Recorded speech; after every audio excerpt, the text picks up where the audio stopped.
میرے حضور کی تو کوئی بہن نہیں تھی، در یتیم ہے، لیکن جب حضرت حلیمہ سعدیہ کے ہاں حضور گئے تو وہاں حضور کی ایک رضائی بہن کا تذکرہ ملتا ہے جو حضور کو لوریاں دیتے تھے، نام شیمہ تھا۔ تو شام کے وقت جب خواتین کھانا پکانے میں مصروف ہونے لگتی تو بہنیں ویر اٹھا کر کے باہر لے جاتی۔ ہر بہن کا خیال یہ ہوتا کہ میرے ویر سے سونا زمانے میں کوئی نہیں۔ کہتے ہیں خوبصورتی دیکھنے والے کی آنکھ میں ہوتی ہے، جس کی ویر کا رنگ سونا ہوتا تو وہ کہتی رنگ نہیں تو کچھ بھی نہیں ہے، اور جس کے نقوش تیکھے ہوتے تو وہ کہتی کہ رنگ کا کیا ہے، حسن تو نقوش میں ہوتا ہے۔ جس کی آنکھیں خوبصورت ہوتی وہ کہتی میرے ویر کی جھیل جیسی آنکھیں تو دیکھو۔ اب یہی بنو سعد کے محلے میں ہوتا، بچیاں اپنے ویر اٹھا کے لے آتی ہے، کہتی میرے ویر ورگا کوئی نہیں، دوسری کہتی میرے ویر جیسا نہیں۔ اتنے میں حضرت شیمہ اپنا ویر محمد اٹھا کے لے آتی اور دور سے ہی کہتی نہیں میرا ویر بھی آ گیا ہے، تو سب کے سر جھک جاتے ہیں، کہتی نہیں نہیں نہیں شیمہ تیرے ویر کا مقابلہ تو نہیں نا، ہم تو آپس میں بات کر رہی ہیں۔ اور پھر جب کسی بہن کے ویر کو متفقہ طور پہ ساری کہہ دیں کہ تیرا ویر ہی سونا ہے تو پھر اس کا فخر تردید نہیں ہوگا، پھر ان کا ذوق آسمان کو چھونے لگتا۔ ابن حشام سیرت کی سب سے پہلی کتاب، اس میں یہ واقعہ لکھا ہے کہ پھر حضرت شیمہ حضور کو اپنی آغوش میں لے کے سمیٹتی اور پھر چومتی اور پھر وہ لوری دیتی ہے، اور وہ لوری کے لفظ بھی لکھے ہیں، ربنا ابق لنا محمدا حتی اراہ یافعا و امردا، اللہ میرے ویر محمد کو سلامت رکھنا۔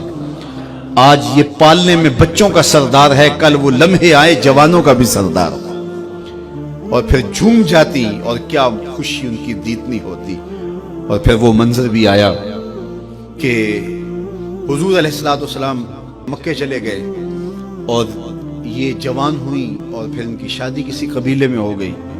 آقا کریم نے اعلان نبوت کیا، 13 سال کا وقت کٹا اور پھر حضور مدینہ شریف چلے گئے۔ جب غزوات کا سلسلہ شروع ہوا تو جس قبیلے میں شیمہ کا نکاح ہوا تھا اس قبیلے میں مسلمانوں کے ساتھ ٹکراؤ ہوا تو اللہ نے مسلمانوں کو فتح عطا کر دی۔ تو اس قبیلے کے لوگ قیدی ہو کے حضور علیہ السلام کے غلاموں کے ہاتھوں گرفتار ہیں۔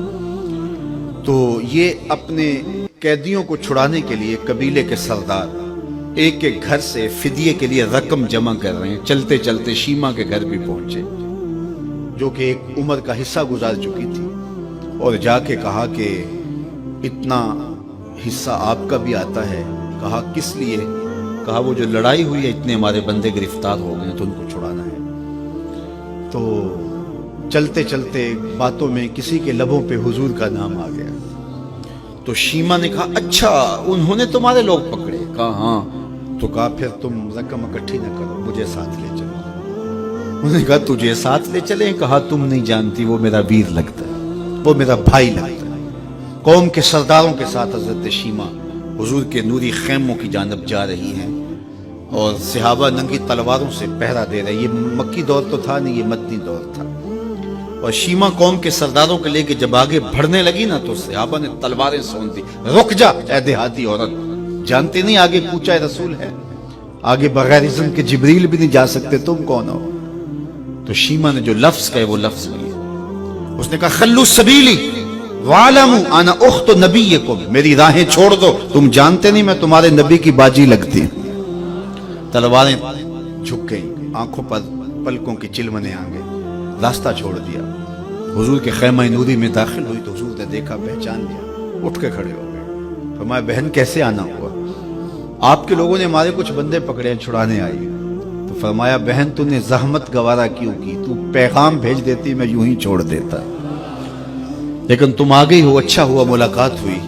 پھر حضور نے قیدیوں کو چھوڑنے کا اعلان کیا اور کچھ گھوڑے اور چند جوڑے حضرت شیمہ کو حضور نے تحفے کے طور پہ دیے۔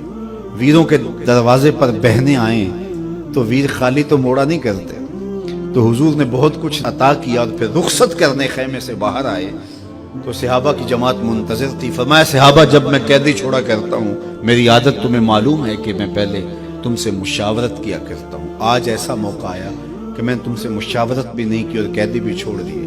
کہا جو چاہیں آپ کریں، لیکن کیوں مشاورت نہیں فرمائی حضور؟ اگر ارشاد فرما دیں تو فرمایا اس لیے کہ میرے دروازے پہ میری بہن آ گئی تھی۔ کوئی لاؤ تو صحیح زمانے میں ایسا، کوئی لاؤ تو صحیح زمانے میں یہ جمال اور یہ حسن اور یہ کمال رکھنے والا، تو پھر کیوں نہ ہم اپنی ساری زندگی اس آقا کے نام